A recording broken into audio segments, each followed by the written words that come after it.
buongiorno e ben ritrovati con una nuova edizione del TG Flash di New Sicilia. In apertura condannata una badante di Misilmeri nel Palermitano che si è impossessata illecitamente di un'eredità milionaria di un benestante imprenditore italo-americano, cercando poi di trasferirla all'estero, confiscati quindi beni e polizze sottratti al figlio disabile dell'uomo, erede universale.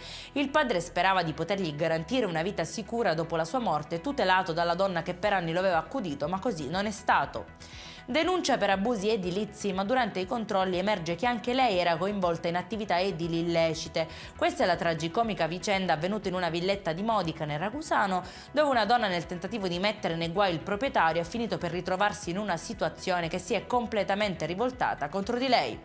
Violenza sul campo Nicola Bonanno di Messina, dove un arbitro minorenne è stato preso a schiaffi dal padre di un calciatore. È successo durante una partita under 17 tra Riviera Nord e Calcio Trinacria, un episodio che con il calcio ha poco a che fare e che macchia ancora una volta il pallone in Sicilia.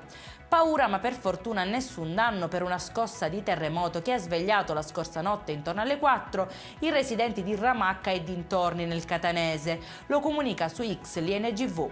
E in chiusura si celebra oggi la giornata internazionale contro la violenza sulle donne, l'ennesima occasione per riflettere e sensibilizzare la comunità, rafforzando la consapevolezza e l'impegno sul delicato tema, senza trascurare l'importanza di denunciare i propri aguzzini prima che sia troppo tardi.